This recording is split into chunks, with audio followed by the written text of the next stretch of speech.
శ్రీ గురుభ్యో నమః. శ్రీ గురు చరిత్ర అధ్యాయం 26. శ్రీ గణేశాయ నమః. శ్రీ సరస్వత్యే నమః. శ్రీ గురుభ్యో నమః. నామధారకుడు పట్టరాని ఉత్సుకతతో స్వామి శ్రీగురుడు విద్యావంతులైన ఆ మూర్ఖులను ఎలా సమాధానపరిచారు అని అడిగాడు. అందుకు సిద్ధముని ఇలా చెప్పాడు. శ్రీగురుడు కొంచెం తీవ్రమైన కంఠంతో ఆ మూఢులకు ఇలా బోధించారు. నాయన్లారా, మీరు ఈ విధంగా మాట్లాడడం దుస్సాహసమే అవుతుంది. ఎవరైనా వేద విధులు అనుకోవడము దురహంకారమే. వేదాల లక్ష్యము పరమార్థమే కానీ ధనము, కీర్తి, అహంకారమైతే కావు. సమదర్శనమే పండిత లక్షణము. నిజానికి వేదాలను సంపూర్ణంగా తెలుసుకున్నవారు ఎవ్వరూ లేరు. వేదము ఆద్యంతరహితము, అపారము. దాన్ని పూర్తిగా తెలుసుకోవడము బ్రహ్మదేవునికే సాధ్యపడలేదు. పూర్వము భరద్వాజ మహర్షి వేదాన్ని సంపూర్ణంగా అధ్యయనం చేయదలచి బ్రహ్మచర్యాన్ని అవలంబించి బ్రహ్మదేవుని వరంతో 3 సార్లు దీర్ఘాయువును పొందారు. 4 యుగాలు 5,000 సార్లు పునరావృత్తమైతే బ్రహ్మకొక పగలు. అటువంటిది పూర్వము భరద్వాజ మహర్షి బ్రహ్మచర్యంతో 3 బ్రహ్మ దివసాలు గురువు వద్ద వేదం నేర్చుకోవడానికి చాలక తపస్సు చేస్తే బ్రహ్మ సాక్షాత్కరించి వేదం పూర్తిగా నాకే తెలియదు, నీకు వేదరాశిని చూపుతాను చూడు అని చెప్పి కోటి సూర్యుల కాంతితో వెలిగిపోతున్న మేరు పర్వతాల వంటి అపారమైన వేదరాశులను చూపించాడు. భరద్వాజుడు అది చూసి భయపడి, అయ్యో, నేనింతకాలము పఠించిన వేదమంతా కలిసి ఇందులో ఒక్క పిడికడైనా లేదే. వేదమంతా అధ్యయనం చేయడము ఎన్ని కల్పాలకైనా సాధ్యమవుతుందా అని తలచి నాకు అవసరమైంది మీరే నిర్ణయించి ప్రసాదించండి అన్నాడు. అప్పుడు బ్రహ్మ అనంతమైన ఆ వేదరాశి నుండి 3 పిడికిళ్ళను తీసి అతనికి ప్రసాదించి, ఇదంతా అధ్యయనం చేసేంత వరకు నీవు జీవింతువుగాక అని వరమిచ్చాడు. కానీ ఆ 3 పిడికిళ్ళ వేదము అధ్యయనం చేయడమే అతనికి ఇంతవరకు పూర్తి కాలేదు.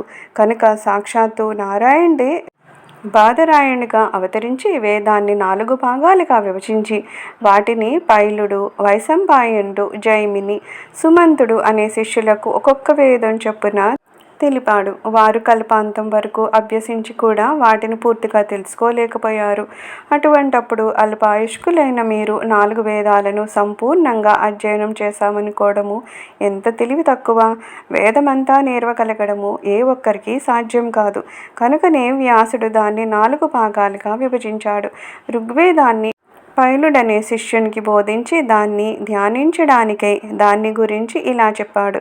ఋగ్వేదానికి ఉపవేదము ఆయుర్వేదము, ఆత్రేయస గోత్రము, గాయత్రీ ఛందము. ఋగ్వేదానికి అధిదేవత బ్రహ్మ, ఎర్రని వర్ణము, తామరేకుల వంటి కళ్ళు, సుస్పష్టమైన కంఠము, గిరిజాల జుట్టు, వంక మీసము కలిగి 2 మూర్ల పొడవైన దేహం కలిగి ఉంటాడు.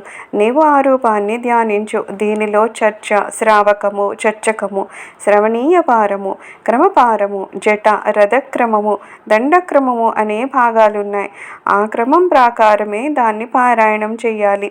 ఈ వేదానికి అశ్వలాయని, సాంఖ్యాయని, శాకల, భాష్కల, మాండుకేయులనే 5 శాఖలు ఉన్నాయి. వాటిని ఆనాడు వ్యాసుడు పైలునికి చెప్పాడు. కానీ ఈనాడు వాటిని సంపూర్ణంగా చదివిన వారు ఎవరున్నారు? తర్వాత వ్యాస మహర్షి తన 2వ శిష్యుడైన వైశంపాయనికి యజుర్వేదం చెప్పి దాని లక్షణాలను ఇలా చెప్పారు. యజుర్వేదానికి ఉపవేదము ధనుర్వేదము, భారద్వాజస గోత్రము, త్రిష్టుప్ ఛందస్సు. దీనికి రుద్రుడు అధిదేవత. సన్నగా ఉండి చేతిలో కపాలాన్ని ధరించి సుమారు 5 మూరల పొడవున్న తామ్రవర్ణ శరీరాన్ని కలిగి ఉంటాడు. దీనికి గల 85 శాఖల్లో ఇప్పుడు 18 మాత్రమే మిగులున్నాయి. యజుర్వేదము యజ్ఞ విధానాన్ని విశేషించి వివరిస్తుంది. మంత్ర బ్రాహ్మణ సంహిత దీనికి మూలము. ప్రతిపదము, అనుపదము, ఛందస్సు, భాష, ధర్మము, మీమాంస, న్యాయము, తర్కము అనే 8 దీనికి ఉపాంగాలు. శిక్ష, కల్పము, వ్యాకరణము, నిరుక్తము, ఛందస్సు, జ్యోతిషము అనే 6 అంగాలు దీనికున్నాయి. ఇంత విస్తారమైన ఈ యజుర్వేదాన్ని వైశంపాయనునికి చెప్పి వేదవ్యాసుడు 3వ శిష్యుడైన జైమినికి సామవేదాన్ని ఇలా వివరించాడు. దీనికి ఉపవేదము గంధర్వము, విష్ణువు అధిదేవత, జగతి ఛందస్సు, కాశ్యపస గోత్రము. దీని ధ్యేయమూర్తి మెడలో పూలదండ, మొలకు తెల్లని వస్త్రము, చర్మము, దండము ధరించి 6 మూరల పొడవ కలిగి ఉంటారు. ఆయన శరీర ఛాయ తెలుపు, శమము, దమము మొదలైన దైవీ సంపద కలిగిన వారు.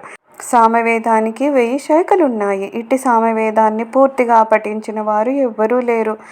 వ్యాస మహర్షి సుమంతుడు అనే శిష్యునికి అధర్వణ వేదాన్ని చెప్పి దీనికి అస్త్రరూపము ఉపవేదము, గోత్రము బైజానకము, ఇంద్రుడు అధిదేవత, త్రిష్టృప్ఛందస్సు, అధర్వణ వేద పురుషుడు, తీక్ష్ణమైన ఆకారము, నల్లని వర్ణము గల కామరూపుడు, ఏకపత్ని వ్రతుడు, 7 మూరల పొడవు. ఈ వేదానికి 9 శాఖలు, 5 కల్పాలు ఉన్నాయి.